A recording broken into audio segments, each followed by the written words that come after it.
Yeah, the CIO-Equity investment at Reliance Mutual Fund, well, we are counting down to the election results, and so we thought we should get a big view. Thank you very much, Sunil, for joining us this morning. Well, how are the markets looking at this event?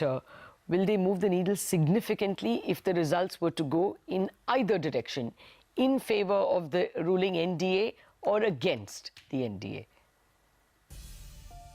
So I think the initial state elections just after the union elections in 2014 were very widely tracked, and the markets had reacted based on the outcome in those elections.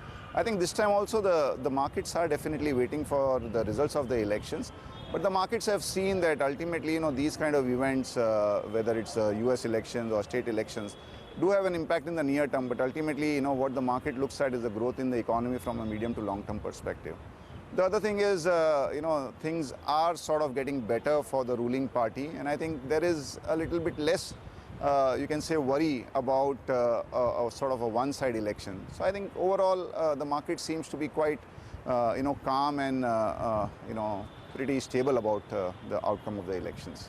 So when you talk about outcome of the elections, what is the market watching most closely?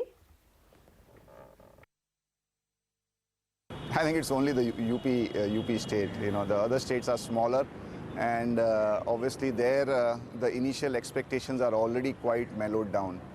So UP is a state, it's the largest state, it's a state where the ruling party BJP did very, very well in the 2014 Lok Sabha election. So I think that is the state which the market is obviously watching very closely. Okay, so Sunil, two scenarios, A hung assembly or SP Congress winning.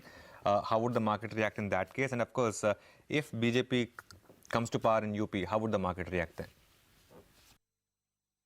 So I think both the outcomes which you mentioned would have an impact on the market, but our view is that it is going to be a very, very marginal impact, and that too also for a short period of time, unless the results are one-sided in either direction.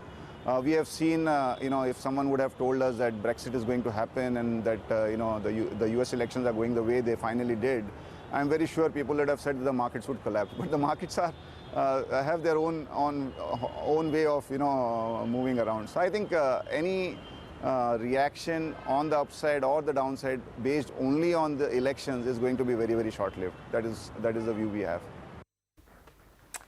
Okay, well, as you said, the reaction on this election will be short-lived from a market point of view. But I want to know from you, in the medium term, what is the market expecting in terms of a reform agenda from a legislative perspective outside of GST, even in terms of, say, any kind of executive actions, etc.?